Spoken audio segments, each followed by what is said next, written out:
All right, good morning, everyone. It's straight up 10 o'clock, so we're going to get today's Ohio Farm Office Live, I should say. We're going to start here for today. I'd like to welcome you to today's webinar, October version, a nice, crisp, cool morning across the state of Ohio, but hopefully we'll warm you up a little bit with today's topics.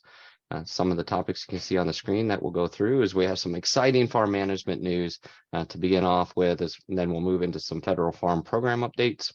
Legislative and case updates. There's some legislation moving that we need to be aware of across Ohio. And then we're going to talk about how do you keep that farmland in the family for future generations. And then we're going to delve into the world of inflation and interest rates and inputs, and then the crop budget outlook. And just a few housekeeping things before we begin. I'd like to introduce to you our teaching team for today. First, Barry Ward, coming to you live today from Worcester as he's getting ready to teach an ag lender school, but he's the director of the OSU Income Tax School and the leader for production business management for Ohio State Extension. And Peggy Hall, the director of OSU Ag and Resource Law Program. Yours truly, agriculture, David Marison, agriculture and natural resources educator in Coshocton County. And then we have Robert Moore, attorney in the OSU Ag and Resource Law Program, and spinning everything behind the scenes, making the magic work, will be Jeff Lewis, our attorney and program coordinator, and works with the OSU Income Tax Schools with Barry. Now, just a few housekeeping again, and these are already, Jeff has already dropped this into the chat box for you, but if you like to download today's slides, you can go to go.osu.edu/farm office live. You can access those slides. Maybe you want to go back and listen to the recording from today's event a little later, or maybe you want to share it with somebody in your office or a colleague. Just know that you can go to that same website, and the recording of today's program will be posted shortly after we conclude today's program. If you have questions, we encourage you to do and ask those questions. Submit those to our panelists. If you would drop those in the Q&A feature at the bottom of your screen on your toolbar, if you put those in the question and answers, we will either answer those live or we'll be answering those behind the scenes during today's program. We'll try to keep that chat box open so that Jeff can drop in some of the links that you might need to access some of the information that each speaker might be talking about. So we use the Q&A for the questions. We use the chat box to communicate with you for those important links. And of course, at any time, if you have questions after today's program, you say, I can't remember who I need to send those to, just feel free to drop those to me at marison.osu.edu, and I'd happy to get them out to our team. And we'll try to answer as many of those questions that we possibly can during today's program. Well, I'm going to start off. I'll just keep rolling here. We have some exciting news here for the Ohio State University Extension. The announcement came out, I believe, 2 weeks ago that OSU Extension has hired 3 field specialists in farm management. The folks will begin their work here on November 1st. And so we're going to introduce to you two new faces, friendly faces to you. And I don't know, Bruce, if you want to click your, and Eric, if you want to come on and give a quick introduction. So Bruce, I'm going to let you go first because we've been doing this in alphabetical order.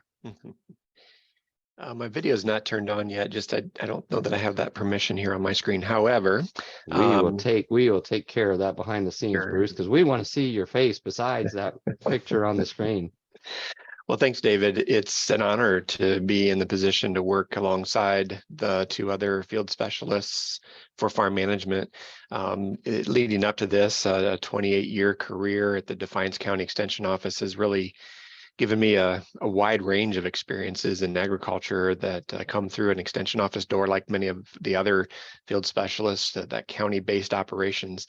And really kind of in that time, having some opportunity to dive into some specializations within the farm management arena. And good morning, all. The farm management area is as diverse as what we might think as diversity in agronomy. And so there's a large appetite out there, I believe, that is there for farm management education and opportunities for folks to take advantage of our resources. Just briefly, what I have focused on in the past and look forward to expanding upon is really that farm record keeping systems that producers and businesses have. we know that those vary from where they're at. I've always wanted to meet people where they're at in their farm record keeping system, at least get them to a good experience of submitting a tax return. That would be the bare minimum of why we do farm record keeping, but maybe then encourage them to take those records and go to that next step, because maybe that farm business is ready to transition to the next generation, or maybe they want to dive a bit deeper into the farm financial analysis platform and arena. So to do that, it requires a record keeping system that is truthful and accurate, and we can rely on it.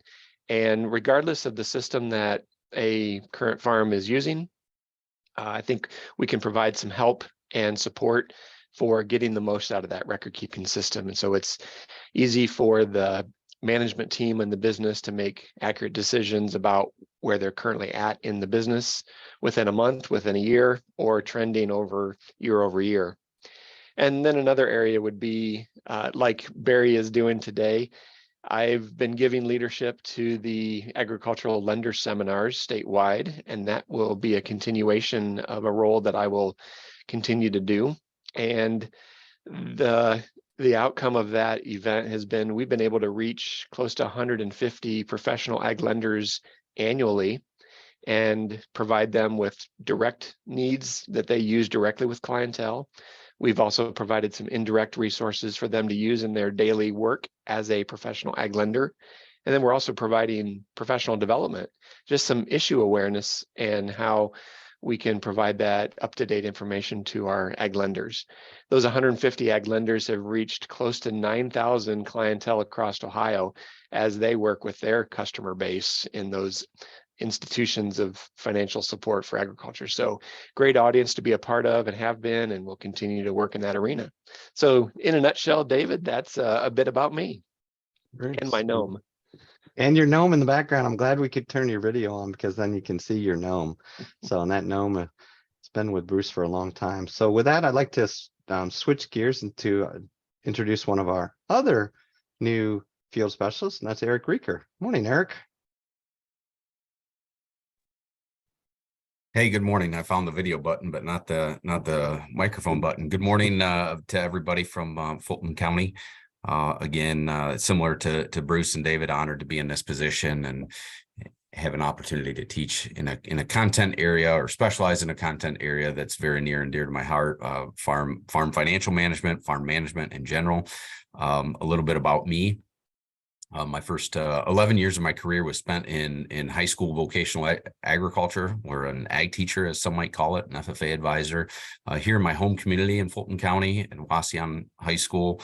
I often say that in that first chapter of my career, my most exciting class were the squirrely freshmen, where we were beginning to get them started in some sort of entrepreneurship or farm-based supervised ag experience. And then probably trumping that class, it was the senior class, senior ag business class. And so in many ways, I liken these farm management positions to offering a la carte ag business courses for our farmer clientele. And each of us, I'm excited to be a member of the 3 farm management specialists with David and Bruce, but also the broader team with Peggy and Barry and Robert and a host of others.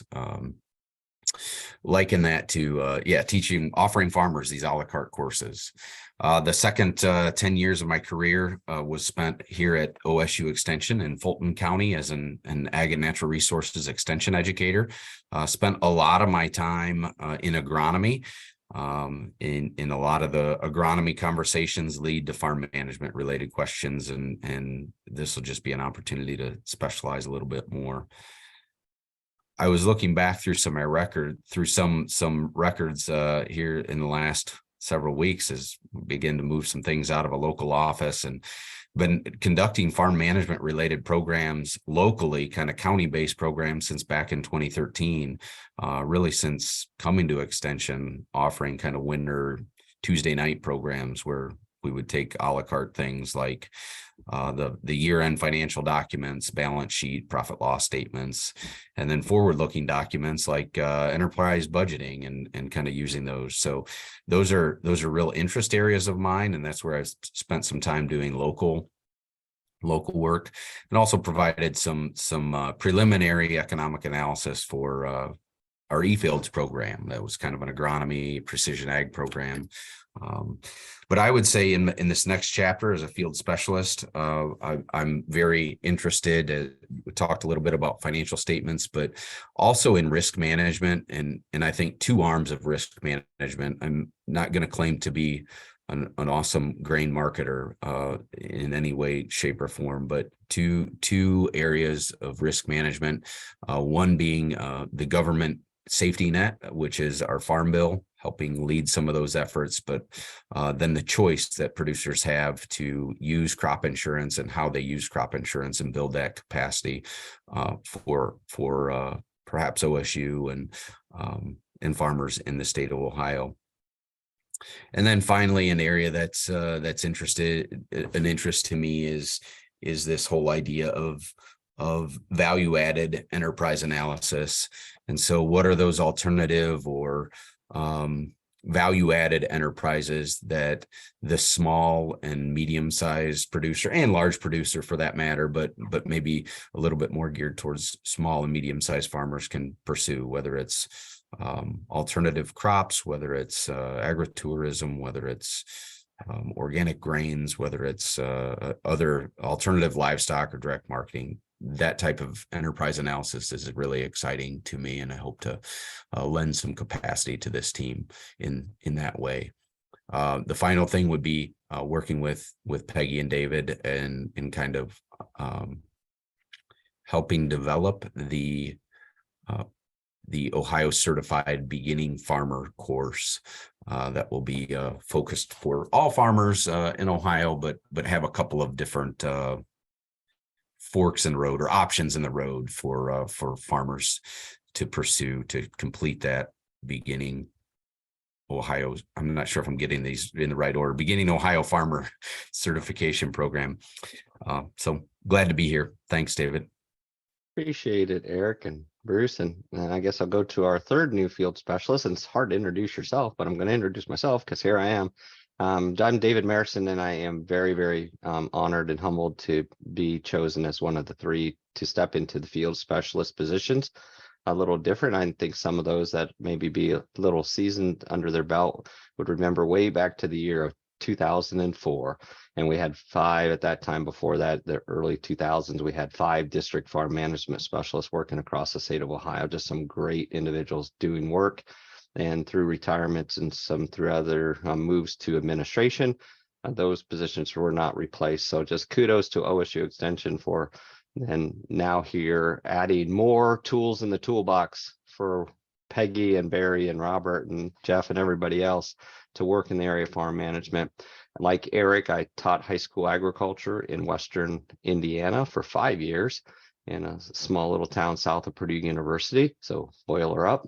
And then I moved back home to become the county extension educator in Ashtabula County in '97. So for the last 25 years, I've been working for OSU Extension with a specialization in farm management.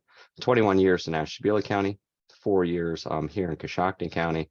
I'm very honored to move into this new position, be focusing on farm succession, of course, with the work that I get to do with Robert and Peggy, as well as working with Barry on tax issues in the area of business planning. Near and dear to my heart, of course, is Appalachian region of Ohio, being on the eastern side of the state. So working with putting some more movement into helping small farm management as well. And then, of course, we have everything that Bruce and Eric have talked about, a lot of opportunities with Farm Bill, with risk management as we move forward. We're just excited that November 1st is nearing, which means that we won't be doing double duty, as it seems like the last month has been doing some double duty. So we're excited. And I just want to slide to the next slide that's on your slide deck, just to show, and I won't read this all to you, but the field specialist positions, when you look at the different field specialists that we have across the state, whether that's in agronomy, whether that's in farm management, our specializations. We're going to each focus on a subject matter focus. Overall, as a team, we'll be looking at how do we add some more depth and maybe some breadth to our farm management program to address some of the statewide farm management issues. We're located out across the state, but of course, the three of us will be working with the rest of our fine folks just to do some of that. We're not campus-based, so that means we're not teaching anything on campus like some of our other team members are doing, but specifically, we'll be working with a lot in the middle part of our job is doing a lot of mentorship to help increase the capacity of our county-based extension folks in the agriculture and natural resource program area. And I think I probably can speak with Bruce and Eric that we're all three of us are excited and that we'll be able to, as part of our jobs, we'll be able that mentorship to build capacity at the local level with our extension educators so that we can just really push farm management to a higher place here across the state. So we're all three excited. We're really, really excited to get going and to be selected into those positions. But that's just not the end. We have some other farm management news that we would like to share with you today. Jason Harchu, who's on the right side of your screen there, has been hired as a field specialist with dairy management and precision livestock. Many of you, of course, we all fondly remember Diane Shoemaker, who has gone into retirement and is helping to take care of that beautiful grandson of hers. But part of this, it seems with Ohio State, it takes two people to replace Diane. And this is what you see from this screen. Jason Harchu will be stepping into the dairy management and precision livestock position. And that is a November 1st start date too, Jason has been in Crawford County. I think that we might need to have Jason on next month because I know the dairy margin coverage program deadline is going to be here before the end of December. So we might need to get him on the next Farm Office Live to talk about that. And then Clint Schrader has stepped forward to become the program manager for the Ohio Farm Business Analysis Program. Diane shared much of what was happening in dairy and profitability in the analysis program that we had, and Clint has moved already into that position. So two more folks that are working in this area, which we would consider just helping to move farm management forward here in the state of Ohio. So you'll be seeing more of Jason and Clint in the future, and more, of course, of Eric and Bruce in the future on Farm Office Live. Oh, I got my screen going quick there. And the last bit of farm management news that we have is the Farm Financial Management and Policy Institute. A lot of movement in that area here in the last 30 days. But you may remember back in 2021, it was shared here on Farm Office Live about the House Bill 110, which was helping to create the funding for the Farm Financial Management and Policy Institute. And the mission of that institute is to be the unified center for the integration, translation, and communication of our college's farm management and ag policy presence. So you'll be hearing a lot more about the FFMPI. That's a hard acronym to roll off the tongue, and we're getting used to it, FFMPI. But you should be expecting by our next Farm Office Live that the interim director will be announced, as well as the affiliated faculty and staff that will be working through the Institute.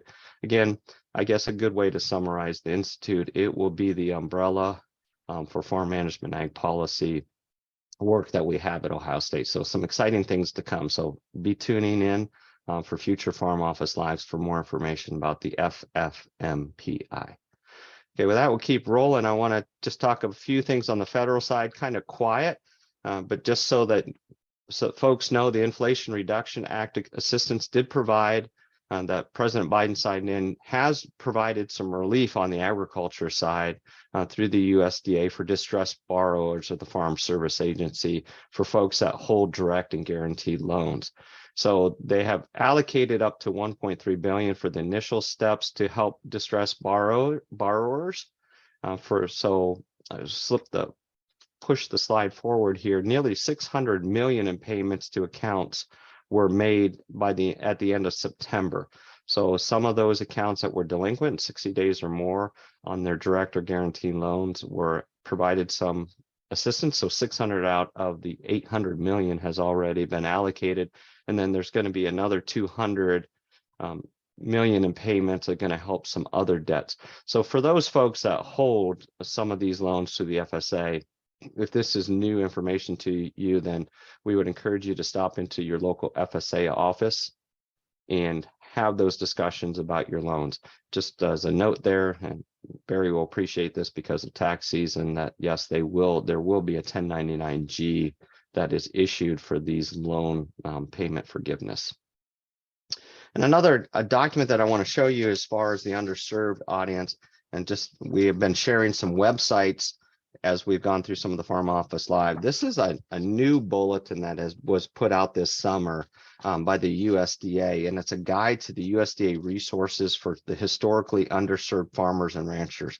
And we've talked about some of the underserved populations here on Farm Office Live, but this for our communities, if you have not seen this, I put the link there, and Jeff will grab the link and drop it into the chat box.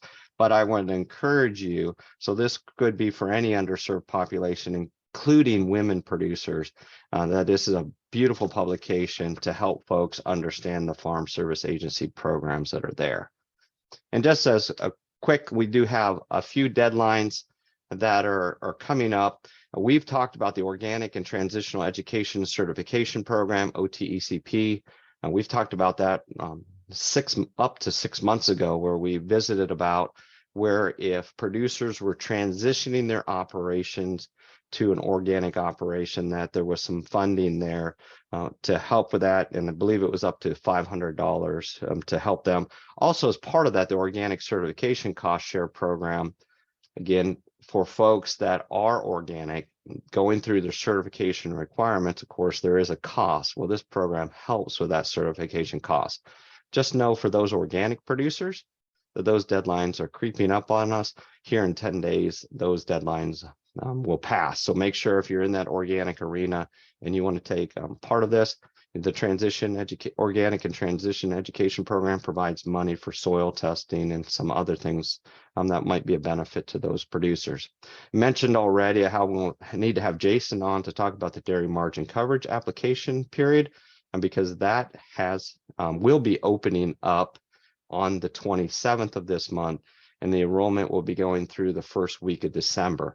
So for dairy producers, something that Diane talked about a lot here on this program about the dairy margin coverage program, but the DMC program is going to open up here. And then there is also a second disaster set aside for farm loans. Usually the disaster set aside for loans program is to help producers when there is a natural disaster. But due to the pandemic, there was a disaster set aside for farm loans. Again, kind of dovetails into some that we talked about on the slide before, but allowing you to kind of set aside payment on farm loans, and those payments can be set aside until December 31st. So there is information on the Farm Service Agency website about that as well. And then this is Eric mentioned this, and I can't believe it, Eric. Here we are already talking about agricultural risk coverage and the price loss coverage program. That sign up has officially opened. Of course, we have through March 15th of next year to get producers to make their elections for ARC and PLC. And again, that's something that just kind of foreshadowing here that we will be talking more about ARC and PLC programs and the signups and going through that decision-making matrix for the future. So just some deadlines to keep in your mind for the next few weeks. So with that, Peggy, we're going to flip forward to the legislative and case law update. Wonderful. Thank you, David. And I just want to share with everyone how excited the rest of us are to bring David and Eric and Bruce on board and have farm management field specialists again. I think it will definitely benefit the ag community in Ohio. So we're very excited about that. I want to share a few thoughts on legislation and case law, both federal and in Ohio. As you know, this is a bit of a quiet time of year with elections coming up. Things tend to slow down both at the federal level and state level for legislation, but the courts are still moving along. And so if I can get my screen, there we go. So just a reminder, if you didn't hear it in the news, they were widely covered because it was pretty exciting to see that in the first 2 weeks that the Supreme Court of the United States returned to session, finally back now in live sessions after COVID, and also with a new panel with our newest justice on board now. Their very first argument up was an ag issue. And then the second week, they hit another ag issue. So 2 high-level cases of importance to agriculture that have been argued. They were argued in beginning the week of October, I believe it was 14th. So a couple of weeks ago. No, it was actually the week prior was the first argument. But regardless, we will now be waiting on SCOTUS to make its decisions on those 2 important cases. So the arguments have been made, they'll take it under consideration, and we can expect a decision in the spring on both of those cases. So hopefully I'll be able to share that those outcomes with you in the spring. The first one being the Sackett case, which is a Waters of the United States case dealing with how we define wetlands and what's the proper court test to use for determining when a wetland qualifies as a water of the United States. That's an important question because if it is a water of the United States, then EPA authority under the Clean Water Act kicks in, and the EPA can dictate what happens to the land where that wetland exists. And that's exactly what happened in the Sackett case. The homeowners who were foreclosed from developing their property because EPA had declared it to be a water of the United States with the wetlands that were there on that property. And so that case has been in court for years, and it's finally now back for the second time at the Supreme Court of the United States under that question of what is the proper test to determine a water of the United States for wetland purposes and whether EPA has authority.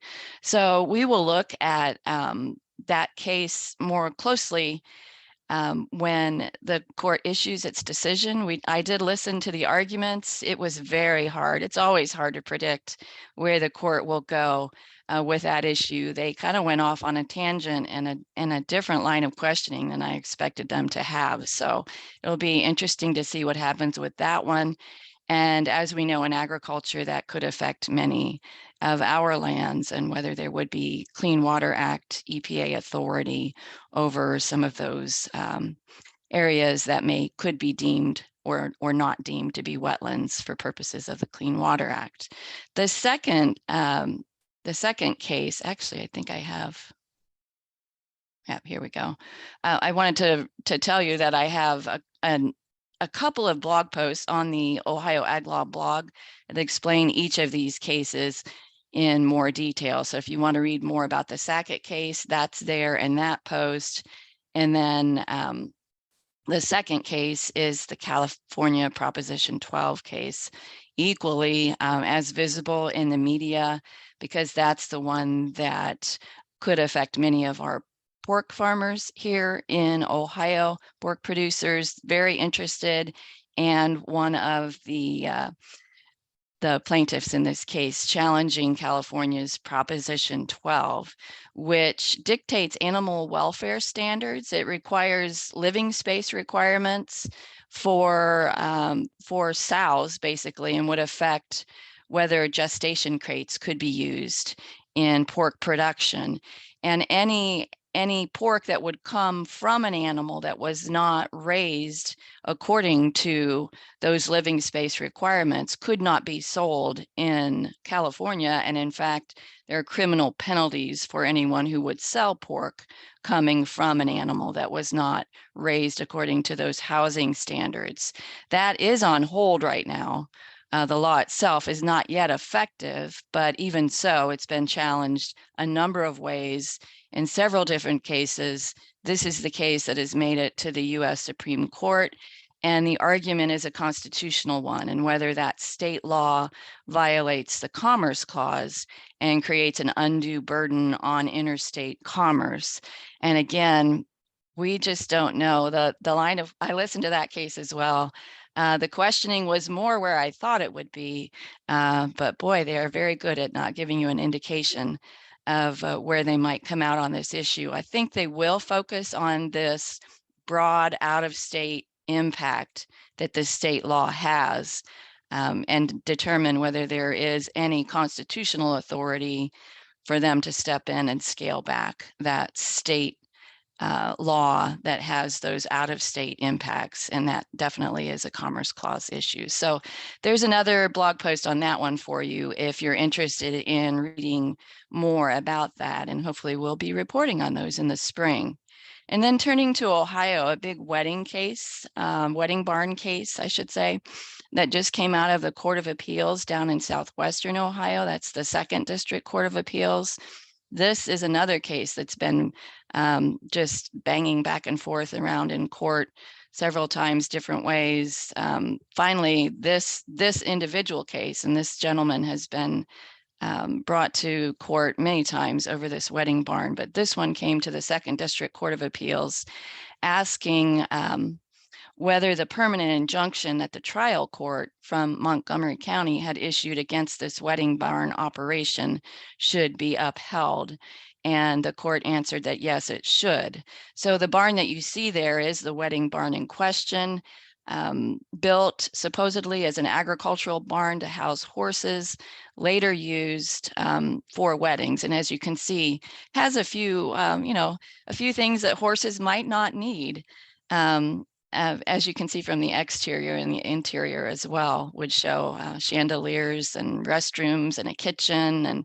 And so the township was very distraught over the use of this barn for weddings and events rather than for horses. The neighbors don't like the barn. It's very noisy, late night parties, music. So it's been in court for quite a while. And the latest decision there is that the permanent injunction that the court in Montgomery County ordered is to remain in place. The 2nd District held that the wedding barn does not fit either the agricultural exemption from zoning regulation or the agritourism exemption that would make that structure free from any township zoning. So the township zoning does apply, and for the time being, it cannot operate. So we'll see what happens with that one. I expect we will see a return of it. The second Ohio case that may be of interest is a drainage case. This one just came out last week, and I have not yet written a blog post on this, but I did just write one on the wedding barn case if you want to read more about that one. But this one is this issue that I see very frequently, and that is when we have drainage that crosses from one farm to another farm to its eventual outlet. What happens when the downstream owner blocks that drainage or cuts off that drainage? Can something be done about that? And is there some type of easement type right that the upstream landowner holds? And in this case, the 5th District Court of Appeals, this is a Licking County case, said yes to the issue of, is there a right? And they decided that there is an easement right. It's called an easement by estoppel, where that tile crossed the lower landowner on its way to the pond where it was draining. And so that upper landowner does have an easement right to maintain that tile that the other landowner had cut off, unfortunately. And the other argument in this case was whether the replacement of subsurface drainage tile that had been in place for 50 years, whether that actual replacement of tile is something that could violate our reasonable use doctrine, which is a drainage law doctrine, saying that one landowner can alter the flow of surface water, but not to the extent that it creates an unreasonable interference. And so the lower landowner was trying to argue that by replacing the surface tile or the subsurface tile, the upper landowner was unreasonably interfering with drainage. But the court said, no, that's just a replacement. There was no alteration. They're keeping the same flow.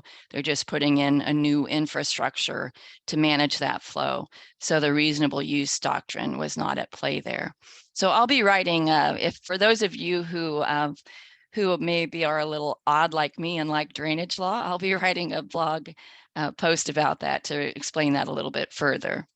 And then turning to the legislature, not going to say much about the federal legislature because, as you know, they're very focused on just the budget right now and then a lame duck session. Lame duck is also what we're dealing with in Ohio. They'll come back in early November for, just as you can see on the calendar there, about 5 meetings on each side of the Senate and the House. So not going to be dealing with a lot of legislation, but there will be a lot of activity.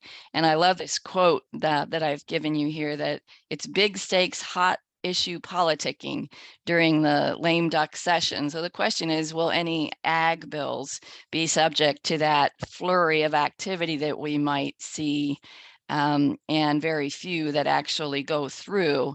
And the only one that I think that affects agriculture that might see some action from based on my research and asking around is the community solar bill, House Bill 450. Although I don't think it has much of a chance of passing. Anything that doesn't pass by the end of December dies, and we start all over again in January with the 135th session. That will be a 2-year session for legislative activity. So if this community solar project bill doesn't go through in lame duck, it will have to be reintroduced next session. What that does is allows this different way of producing solar energy through a community solar project, and allows the PUCO to approve some of those projects and provide some incentives to place them on distressed sites like brownfields. But this is a subscription-based approach. So the developer can create this project, have subscribers to that energy, and sell that energy that way. So it's basically a net metering approach that has to be authorized by law. And there are many developers across the state talking to farmers about, oh, I want to lease your land for a community solar project. So I want to make you aware that that is occurring, that activity, but that the legal mechanism of the community solar project is not yet approved in Ohio and may not be approved. So just be aware of that, and we'll keep an eye on that. And then quickly, a couple of effective session laws that I want to remind everyone of. The statutory termination date for crop leases that law is effective, and that date has come and gone now. It was September 1st was the deadline for terminating those leases that didn't otherwise provide for termination. So we're really looking at verbal leases or a written lease that for some reason wouldn't have any termination language in it. In those cases, the termination had to be made in writing by the landowner by September 1st. And if it wasn't made, it's a late termination and would not be effective. And so I have a bulletin available on Farm Office reminding folks of that. So if we see some late terminations now, the law would require that termination not be effective and that lease remain in effect for another term. And the other bill, Eric Reeker mentioned this, House Bill 95, the Beginning Farmer Bill, that will provide income tax credits. That is effective, but the program itself is not yet up and running.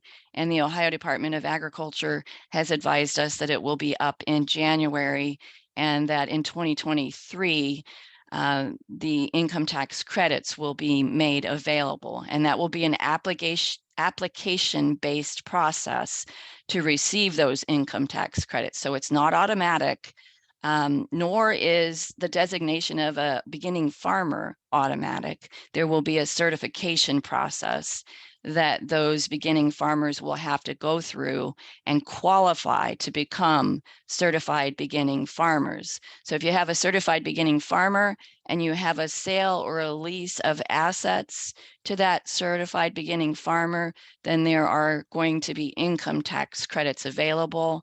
And that's a 3.99% income tax credit for the landowner who sells or leases. But remember, that won't be effective until 2023. They'll first be available, and that will be an application process, nothing automatic. So we want to urge everyone to hold off on those transactions if you are considering that. As I've said a couple of times, it's not a self-fulfilling law. The first step will be the farmer will have to become certified as a beginning farmer. And the second is that the transaction will have to be made, and then the application presented to ODA for the income tax credits. So we'll keep you posted on that. There is a law bulletin available on Farm Office on that issue as well. And Barry is going to tell you a little bit about the SALT tax that is also now effective in Ohio. So that will be coming up next. And I'll turn over to Robert now to discuss keeping farmland in the family for the future. Robert? Okay, thanks, Peggy. Let me get to the next slide. So today I'm going to be talking about how we can help farmers and landowners keep their land in the family.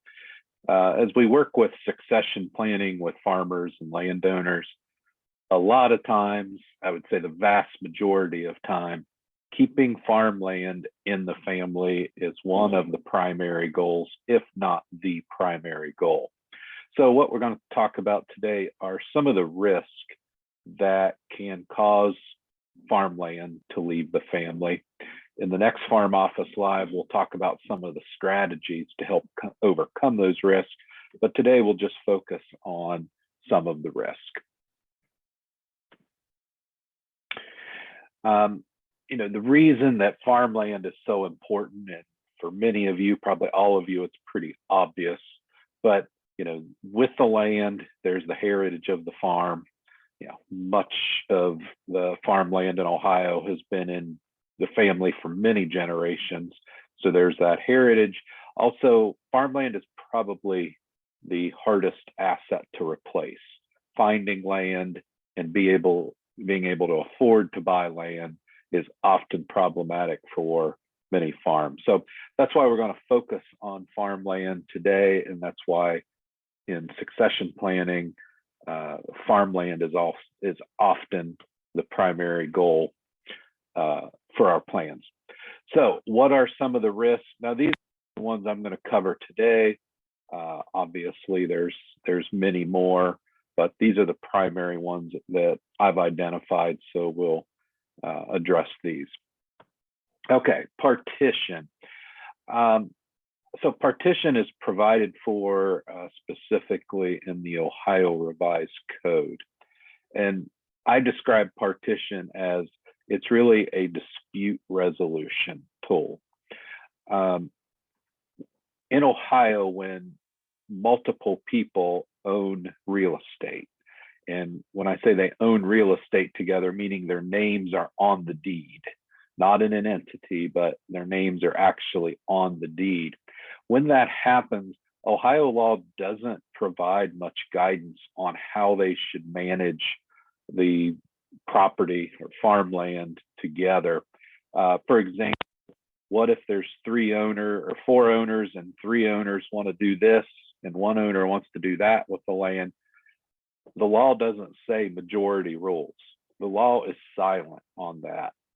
So instead of providing guidance on how co-tenants should manage and operating real estate, Ohio law just says, look, if you can't get along owning and managing your real estate together, you can partition it.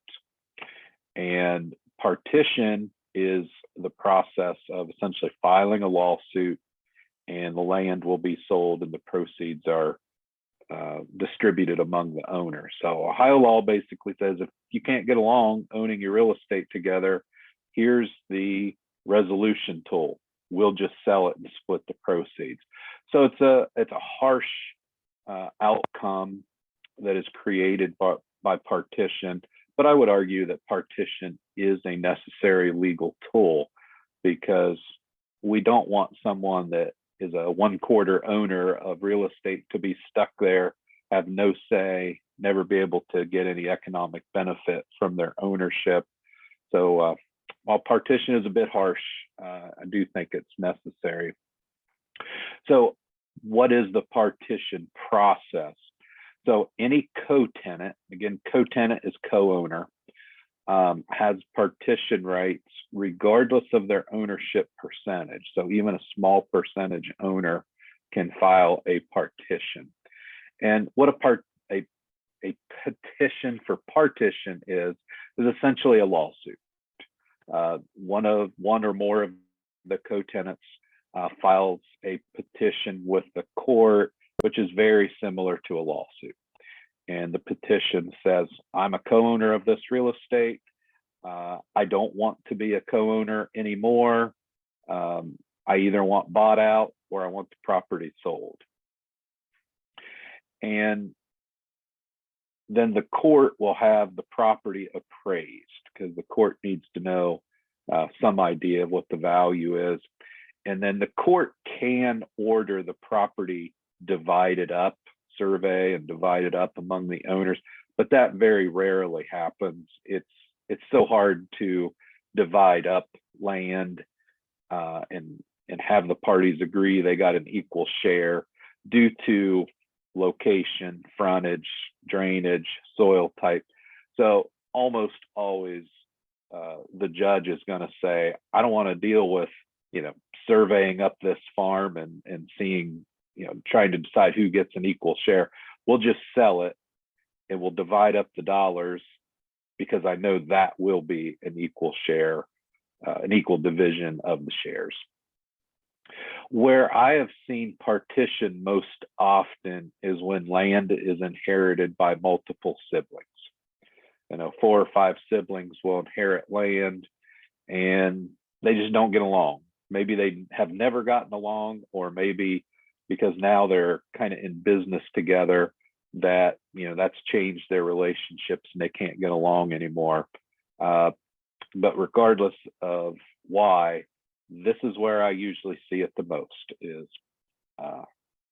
siblings inheriting land, can't agree. One or more of the siblings will file a partition and sold, and the sale proceeds are divided. So let's just run through a real simple example here of how partition works. So we've got 4 people inherited a farm. They're each a 1/4 co-tenant. One of them wants to cash out their 1/4 interest. Maybe, they don't want just a quarter of the income each year. Maybe they want a big chunk of money to buy a new house, pay debt off, whatever it is. The other 3 are unable or unwilling to buy the 4th out. Maybe they just don't have the ability to buy them, or unwilling to pay what the asking price is.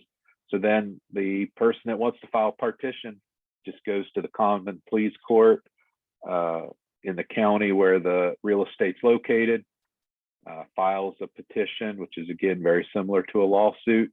And over the course of, this takes months or maybe a year and a half, the court will have it appraised. Eventually it will be sold, and then the net sale proceeds will be divided out in 4 ways. So that's kind of the process there. And again, there are legal tools we have to avoid partition, and we'll talk about those next time. Divorce, another big risk to farmland. What a lot of people may not realize about divorce is not all assets are automatically marital assets. And I've listed the 4 categories there of assets that are not marital assets. So assets that are inherited are not a marital asset, meaning if a wife inherits a farm while she is married, the husband will not have marital rights to that farm. The same for a gift. So any assets are received by gift are not marital assets. Property that is brought to the marriage is not marital assets. And then passive income and appreciation. So if someone inherits a land while married, the income from that land, the passive income, is also not marital asset. So Many assets are not marital assets and would not be subject to divorce. It does get gray, though, of course, particularly the longer the marriage goes on, the longer an asset is held by just one of the spouses, gets us into a gray area a lot of the time, because the revised code says that all income and appreciation on separate property of labor, money, or in kind of either or both spouses. So what this is let's say one of the spouses inherits a farm and they start farming that farm and they add tile to that farm. Well, see, now the tile was added during the marriage. And so that would be an in-kind contribution. So now we've got this gray area of, well, the land was inherited, but we've improved it during the marriage with an in-kind contribution. So now the sum of land probably is a marital asset. And that's where a lot of the litigation within divorces happens, is exactly what's non-marital, what is marital, and how that all works out. So again, not all assets are marital assets, but it can get pretty gray, especially when they're assets that have been improved during the marriage.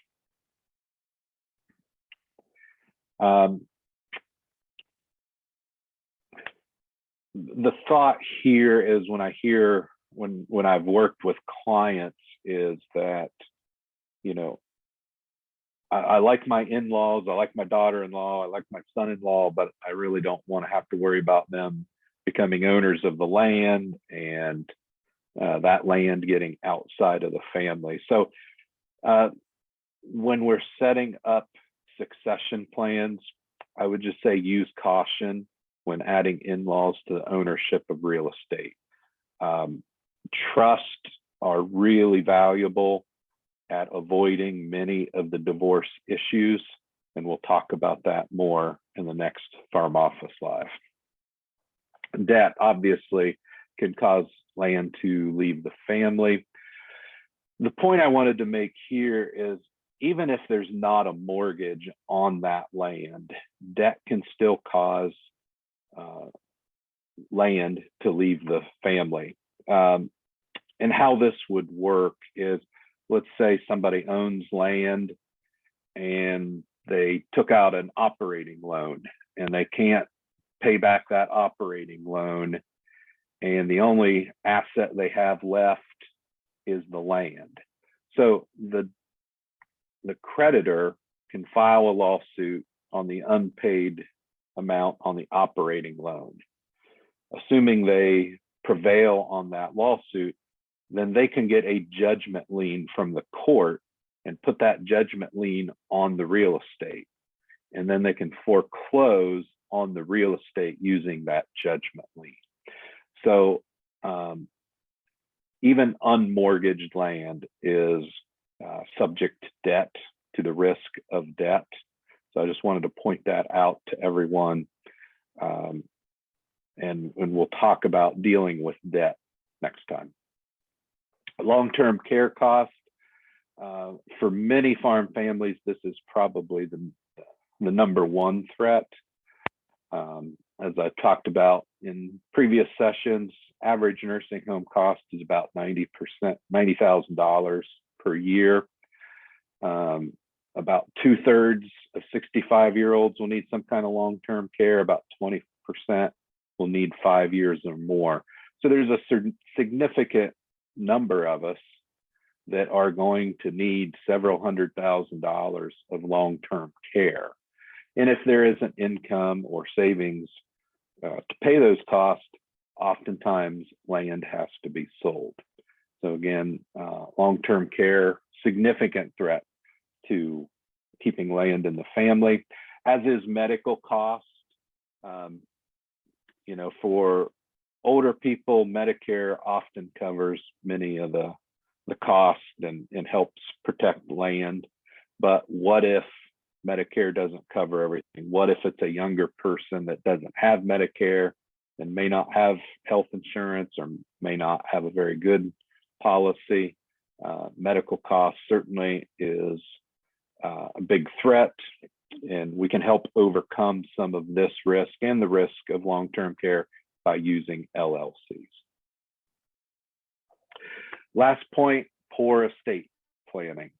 You know, I said before that where I've seen most partitions is when land is inherited by multiple siblings. They don't get along and the land has to be sold. We can avoid that with proper estate planning, using business entities or trust or rights of first refusal. We can avoid partition. And it's fairly easy to do, but we've got to know how to do it, when to do it, and how to implement that. So for anyone that might be thinking, I have this issue of, you know, I'm going to have multiple heirs inherit farmland. The threat of partition is a concern to me. It can be addressed at estate planning fairly easily, but we've got to do it, obviously, before the estate plan is implemented by the person's death. So, and easy to avoid partition, but we've got to do it. And good estate planning with attorneys that have dealt with a lot of farmland and understand the importance of farmland to families can often help you come up with a good plan to help keep the farmland in the family. So next time, I'll talk about the strategies that we can help overcome these risks. Any questions for me? Okay. If not, I'm going to turn it over to Barry then.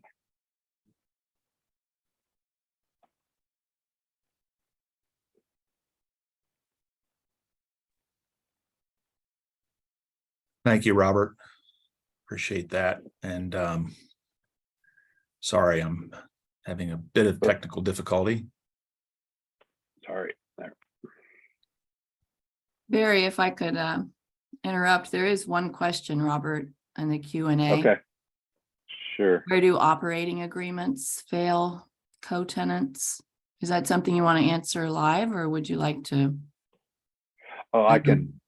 type an answer to Barry's that? getting going here. I can take a quick.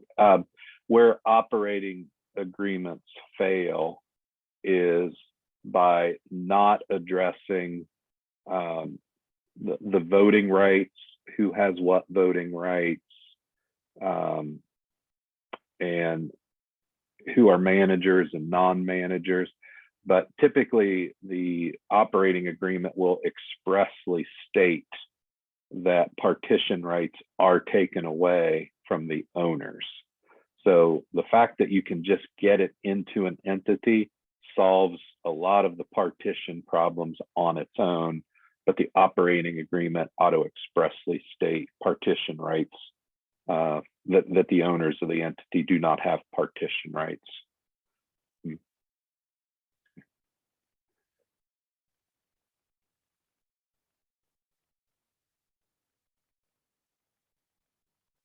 If you're having trouble, Barry, I can just keep my slides up and change them for you. Well, how does that look? It looks good, Barry. Okay. I think they're mine. Working with one screen is a little bit more No, I think difficult. Are they? I think they're still mine. I just advanced it, so I think it's mine. Okay. Okay. Thanks, though. Sorry. There No you go. worries. All right. Did you have any more questions, or are you pretty much done answering? I'm good. Okay. Yeah, I'm done. All right. Well, thanks. I'm going to talk about a few things and welcome folks. I guess you've already been welcome, but hello. Hopefully everyone's doing well. I'm going to give a little bit of an update on a few macro issues, economic issues, and then we're going to take a little bit of a look at our crop budgets and look at what we're expecting for 23. But before we get there, I think it's useful to set the stage with discussing some of the issues that are more of an umbrella type of set of issues: inflation, interest rates, unemployment.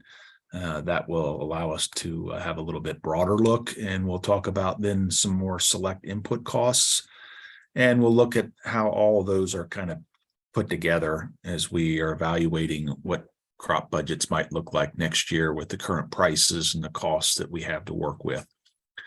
If we have a bit of time at the end, we'll talk about some rental market issues as well, as we know that market has tried to follow the farmland markets up here in the last couple of years.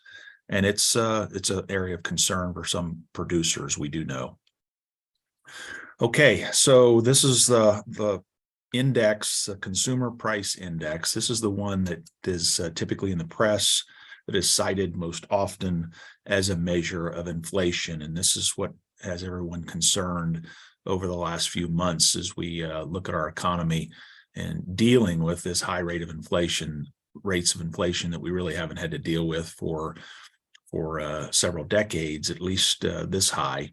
And it's an area of concern, and the Federal Reserve Bank, our Fed, is trying to get this under control with higher interest rates. And we're going to talk a little bit about those interest rates here in a little bit, but we'll see. We'll have new data out on the CPI here in the early part of November, so we'll get a little bit better idea of what the October changes in price have been.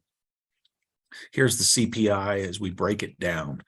And occasionally you will see an article that does break this down based on whether or not energy and food are included in the CPI or not included. The number here at the very left-hand side, this is a CPI with everything, including energy and food. You can see these two are broken out individually. Energy, really a strong number, a number that we'd prefer not to see, but closing in on a 20% increase over last year's basket of energy that they include in this calculation. So we know what it's done over the last year. We did have a little bit of a reprieve over parts of the summer where prices, at least at the pump, were a little bit lower. And recently those prices have strengthened again a little bit. So this is a number that probably is not going to get a ton better as we see in November, although just compared to last November's numbers, it may be a bit softer. Food, we know what's going on in the grocery store. Still is a bit of an area, well, it's a big area of concern for most consumers. And then we have the number over here on the right-hand side. This is a CPI without these two major groups, groups that we typically include or that are included in the CPI. So this is a little bit better number, but still not something that we want to see long term. Another measure of inflation, this one doesn't get as much press. There's a couple of others as well, but this underlying inflation gauge, this one is tracked and by the New York Federal Reserve Bank, a member, of course, of the overall Fed. You can see we've got three numbers that are being tracked on this particular graph. And the top one here is the CPI, which I just showed you, the CPI inflation. And these numbers are really unpalatable, very high numbers. The two that are here lower, this is the underlying inflation gauge. And you can see the red line is prices only. The blue line is the full data set measure. It's another way that the Fed does track inflationary numbers. These underlying inflation guide or gauge numbers show a little bit better look at inflation and better than the CPI, at least. Whether or not that's something that is an indicator of inflation getting better in the near term, well, we'll find out a little bit more here as we see the next month's numbers. So we also know what the Fed is doing. The Fed, one of their mandates, and they have basically three, but one of the mandates is stable prices. And that is pointed at inflation. So their idea is to have stable prices for the US. And one of the ways that they do that is they raise and lower interest rates. And that is what they've been doing here recently. The higher the interest rate, the idea is that people are less likely to borrow and buy. So this is a little bit of a safety. They're trying to slow down the economy, slow down this overheated economy, and tamp down inflation.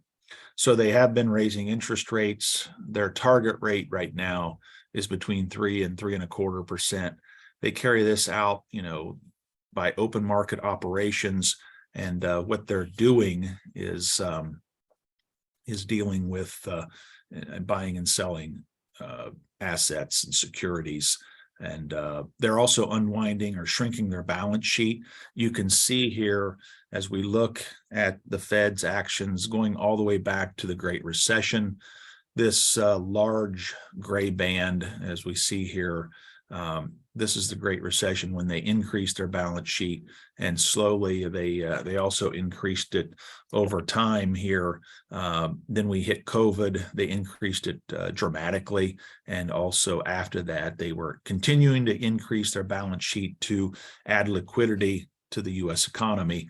What we've seen recently, however, in order to also help control inflation, is to unwind their balance sheet, let some of those assets fall off without replacing them.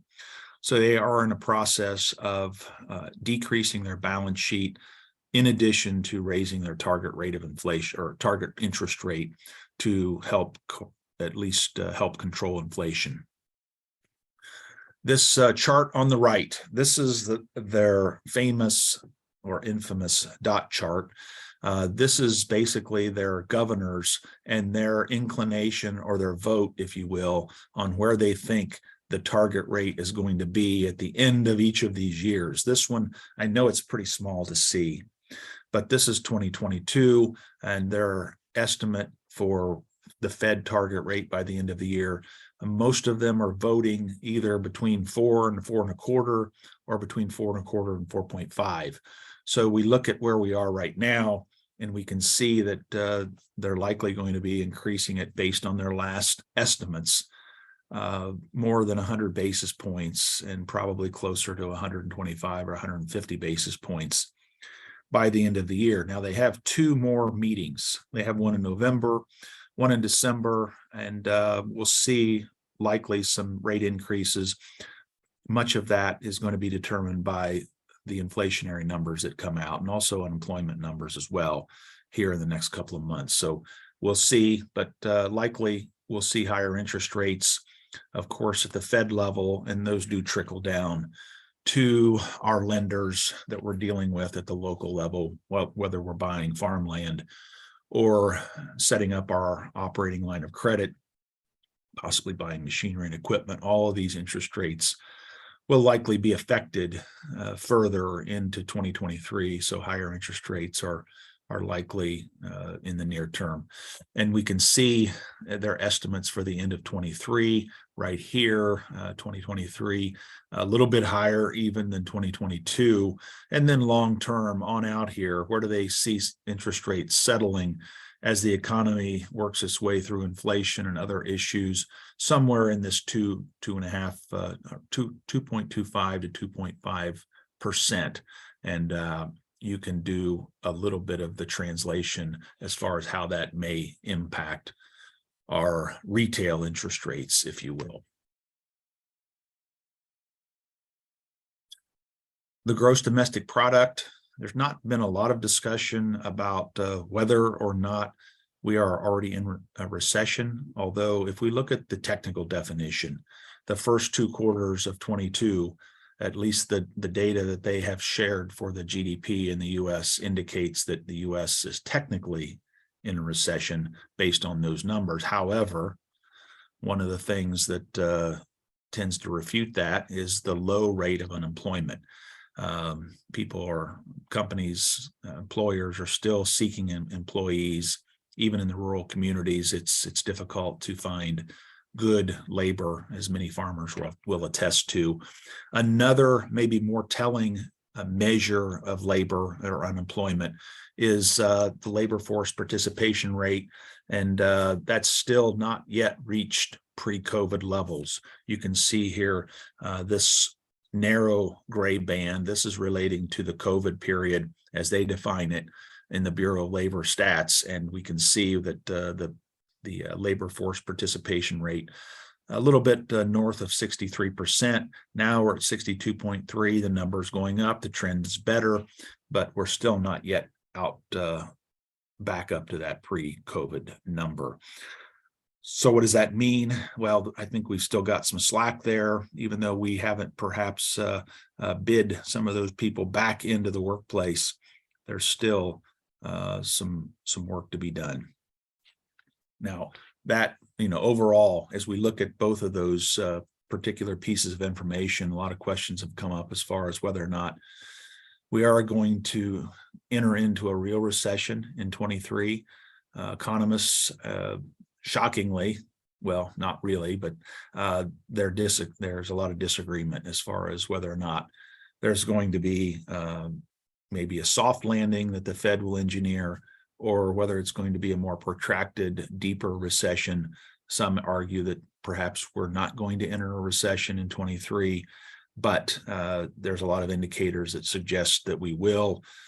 Primarily, the Fed's continued interest rate increases that perhaps will slow down the economy. At least that's their hope, to the point where it's going to decrease inflation, yet not tip us into recession. So the Fed is hopeful. Some economists differ and indicate that it could be a deeper, longer recession. Time will tell on that. But at least the hiring and the unemployment rate is not indicative, at least right now, of a recession. Okay, this is all the interest rates together, some of which I've shared already. This is the bottom is the Fed rate over the last 22 years plus. And you can see that at times, this is post-Great Recession. This is the COVID period down here at the bottom. Those are where the Fed pushed interest rates close to zero to try to stimulate the economy. Now you can see the very far right-hand upward trend, the 10-year Treasury also trending higher. Typically, it does take its cue from the Treasury, from the Fed rate, but it often includes it does include other things, other key indicators, somewhat the strength of the economy, the strength of the dollar, which we'll talk about here in a moment. Here is the 7th Fed District and their retail interest rates at banks in the 7th Fed District. The purple is that is the operating loan rate, and then the green line is for farm real estate. So we can see they've also taken a turn higher as well. Here's the actual data. Now, the latest that we have is the second quarter, which I think I've shared in the past on this particular webinar. But we definitely see an upward trend in the interest rates being paid by producers. Here's the 5.17 in the second quarter was a big jump from the first quarter for real estate, and Ohio numbers are going to look very similar to these, but we can see the upward trend. And that third quarter is going to be another step up. Okay, so talking a little bit about input costs, and I continue to share this in this particular webinar series, but we're going to see some higher input costs likely in 23. Some may be lower. It may be a mixed bag, but I think most producers are, as they're evaluating seed purchases, fertilizer, chemical, they're expecting a little bit of a step up. And that's what we're showing as well as we evaluate a cost structure for raising row crops in Ohio for 23. The one maybe bright spot, and I'm not convinced that these numbers will play out, but these are the Energy Information Administration's outlook numbers for energy for 23. So you can see that middle column, that 23 compared to 22 is a little bit softer as they evaluate and see things. And these are the numbers from their October estimates. We'll have their November estimates out here in the first 10 or 12 days of November. Of course, compared to 21, all of those prices are higher, and some producers may be thinking and benchmarking 21 as their comparison, but at least compared to last year, the expectation according to their economic modeling is perhaps softer energy markets, which will translate to lower costs compared to last year. Now, some of this, some of this reckoning, as I see it, is the Energy Information Administration seeing a bit slower demand based on the possibility of global and domestic recession and slowing down demand, which might soften these prices. Time will tell on whether or not we do enter a recession, and that will impact energy costs as well. Fertilizer, this has been on producers' minds for the last couple of years. These higher fertilizer prices really taking a bite out of their margins. We did have a little bit of a buying opportunity in certain products this late summer, early fall, as evidenced, and this is DTN data that's collected. This shows a little bit of a downward trend. Now we're starting to trend higher again for these products, and I think producers are going to be faced with a typical pattern where prices strengthen through the winter and into early spring when the demand is the highest. There's still a number of factors that we're following. We've shared these already, and we've had some discussions on these at various meetings, and I'm talking about these today at our Ag Lender meeting. But high crop prices, strong demand, are going to lead to typically stronger demand and continued strong demand in the fertilizer markets, and will continue to hold fertilizer prices at these higher levels. There's a lot of supply-related issues as well that continue to create some bottlenecks that make the problem worse and create higher fertilizer, or continue to support fertilizer prices at these high levels. The last one on this particular slide that I'll point out is an important one, I think. European natural gas prices. In this next slide, I believe, this is a little bit dated, but it does show the comparison of natural gas prices here, this bottom line here in the US, and natural gas prices in Europe. Now, they do have some structural issues that do tend to create higher prices. But if we go back here to January 21, you can see that our natural gas prices were pretty close. You can see here this line delineating when the Russia invaded Ukraine and that ongoing war, that has added a lot of volatility because Russia is a major provider, or at least has been, of natural gas into Europe. And with this very high price point that fertilizer manufacturers in Europe are having to deal with, many of them have curtailed production or taken it offline completely. Here's just a short list of some of the plant capacity that has come offline in Europe.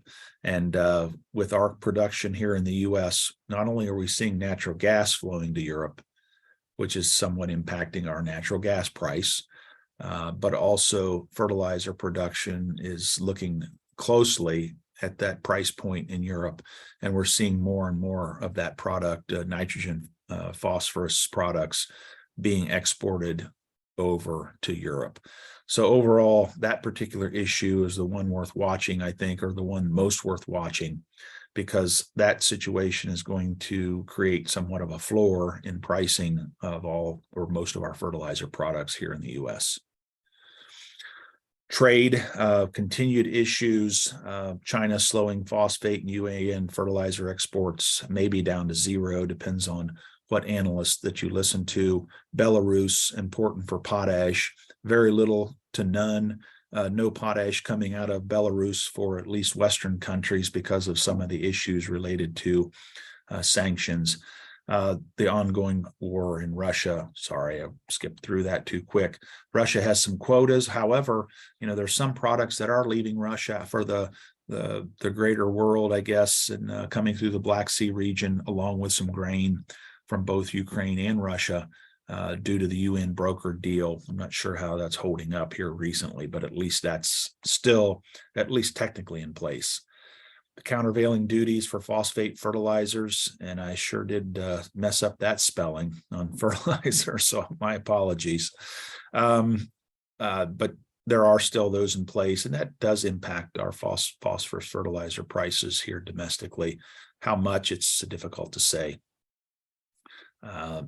sorry, the US dollar strength. Typically, when we think about a stronger US dollar, we think of the negative consequences for US agriculture, primarily because we are heavy in exports, exporting grain to all points of the world. And a stronger US dollar means that grain is a little bit more expensive for those purchasers. On the other hand, if we're importing product, importing fertilizer, it makes it a little bit easier and cheaper. US has fertilizer coming and going, so we're exporting some products, importing some.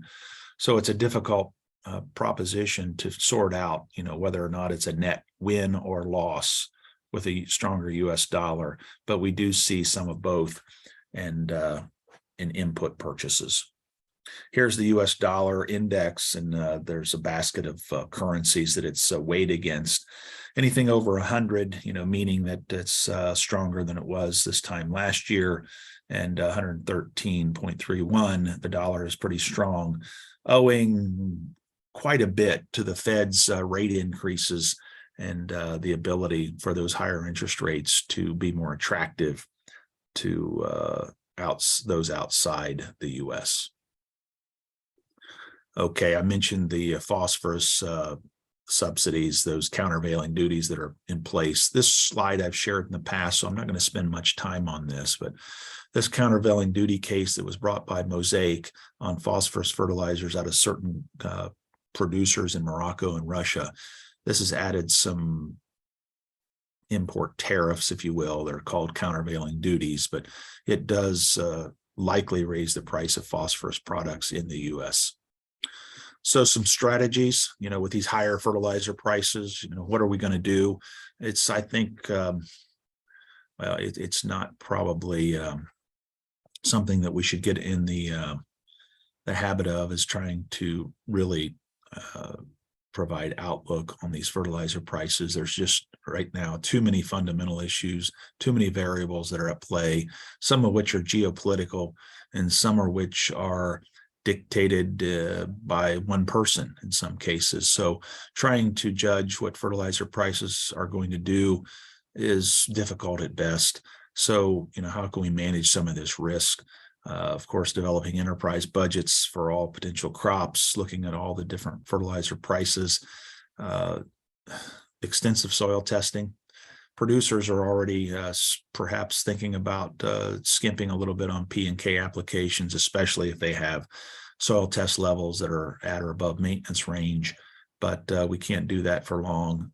Good grid sampling, good precision sampling will help determine where those needs are. The nitrogen rate, corn nitrogen rate calculator, that's one that's available through Iowa State University, and our soil fertility specialist help with that too. So that's a useful tool where producers input their corn price and the nitrogen price to get the best return on nitrogen, if you will. Evaluating all possible fertility sources, prices of options. Most of these products, manures, sludges, are now tied to mineral fertilizer prices. So there may not be very many good deals, but occasionally there are. So evaluating all those alternatives.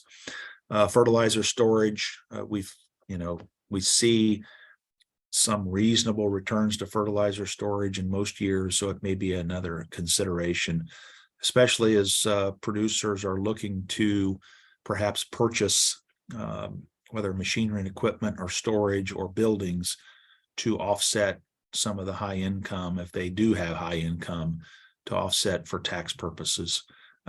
Combining grain sales with fertilizer purchases, this is a good risk management strategy in these volatile markets, making sure that we don't get on the other end of this particular increase and perhaps decrease. If we do see grain sales or grain prices soften into the spring with still continued higher fertilizer prices, this is a scenario we don't want to get into. So growers will have to evaluate whether or not they want to try to manage the risk or take a riskier position by buying a lot of fertilizer without the combination of grain sales. Input costs, I shared some of these with you at the Farm Science Review Farm Office webinar, and these haven't changed too much, but we've seen significant jumps in some of these costs, and these are some of the ones that we're plugging into our budgets. This is as the corn budget looks right now. This is a work in progress, as I typically say this time of year. We can see right here, we've got two different yield scenarios for Ohio corn production, 184, which is the Ohio trend yield. And then we've got 220, which is maybe a little bit better. Well, obviously a little bit better, but this is something that is reachable for many of our acres in Ohio these days. $6 fall delivery for soybeans. It's got a lot of gross revenue. We're not counting on any ARC PLC payments or ad hoc program payments. Our cost structure listed here. And then you can see down here returns above variable cost, I think is a useful number to compare across farms, because we're eliminating the very difficult to peg down overhead or fixed costs. But 392, this number is not terrible, even with these higher input costs. It's likely it's going to lead to a little bit lower margin in 23 than we've had in 22 and 21. Soybeans at 1310 at 57 bushel beans, 369 returns to variable cost. Wheat holds up pretty well, especially at 840 wheat, 74 bushel wheat, and you can see the higher yield scenario. Of course, that looks better. Comparing the three then, as we look across, at least based on fairly current prices that we've seen for next fall or next summer delivery in the case of wheat returns. You can see how they compare, and corn for the first time in months actually looks a little bit better than soybeans as we compare the returns. Wheat, of course, is going to look a little bit better, or a lot better, with some double crop returns and straw returns. So wheat these days in Ohio, at least throughout most of Ohio, the double cropping potential seems to be a more realistic. Okay, I think that I've got one more topic, and that's real quick. I'm going to talk about this tax issue, Ohio Senate Bill 246. If you remember back to the Tax Cuts and Jobs Act, 2017.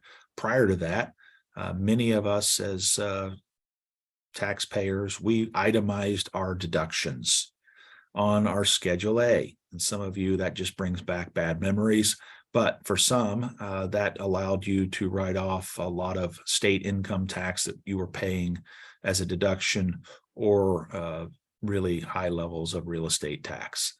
What this new legislation does, it now allows us to capture some of that previous deduction that we used to include. Now, also that came with the Tax Cuts and Jobs Act with a much higher standard deduction. So most of us aren't itemizing our deductions anymore. In fact, most of you probably are trying to forget that term, right? Itemizing your deductions.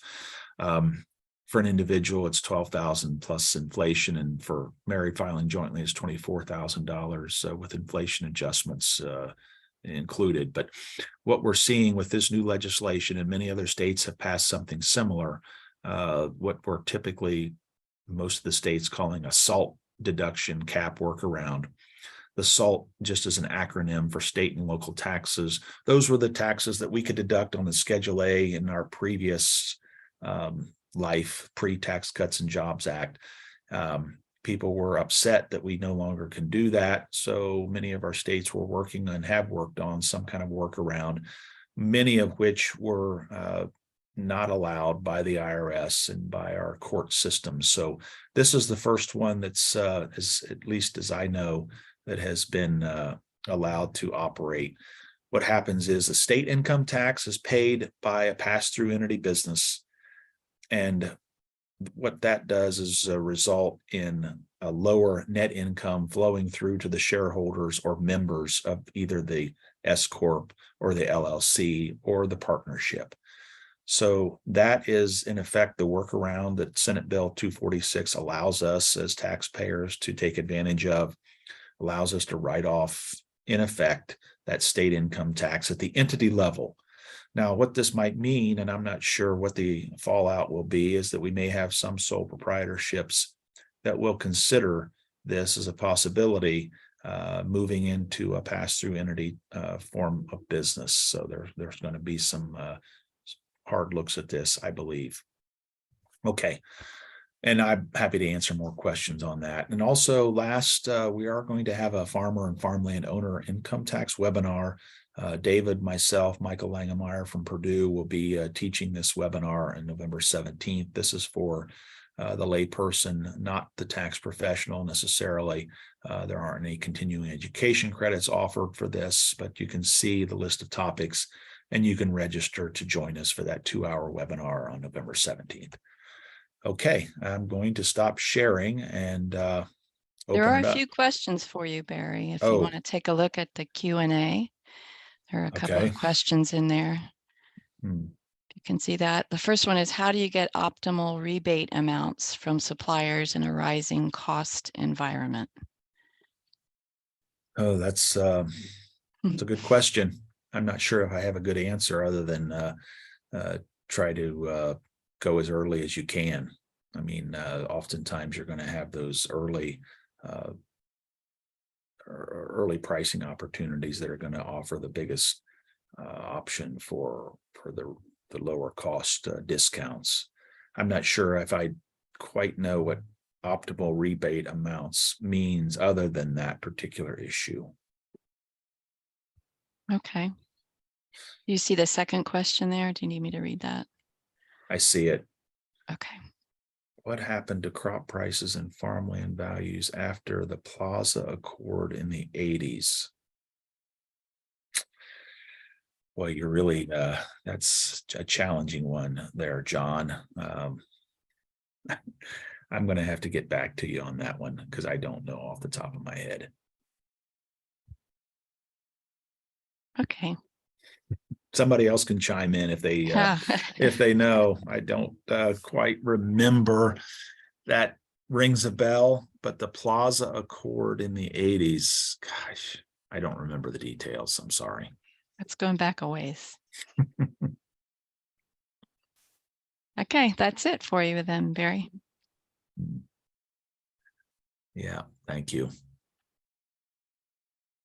So we just want to thank everyone for joining us today. And remember, the recording will be available on Farm Office Live and or on our Farm Office website. You also can find many of our resources there on farmoffice.osu.edu. So keep an eye on that. And we all look forward to seeing you next month. I don't know the next date of our next Farm Office Live, but we will let you know in advance when that's coming if you've registered. Do you have that, Barry? You have that date? I do here. Oh, and David's back. It's November 18th from 10 to 11:30 a.m. November 18th, Friday, November 18th. So home cooking before Thanksgiving. One other thing that I'll just mention, I know we had this issue come up with one of our guests or one of our participants today, is that make sure that if you have friends or colleagues that are interested in Farm Office Live, you tell them to register again. The registration that you had done last year doesn't carry over. And so we started our new season, if you will, in September, just kind of like a TV show, I guess, at the Farm Science Review. So you have to re-register. So be sure to remind perhaps colleagues or friends, if they're not already registered, to they're going to have to go in and register again. And I also want to let people know that I put the evaluation link in today's program in the chat box. So as you exit today, just appreciate if you would click on that and fill out a really, really quick evaluation survey. We sure would appreciate that. So with that, we say thank you and have a great, beautiful weekend here in Ohio. Looks like it's gonna be a great one. Thanks, everybody. Thanks. Bye. Bye-bye.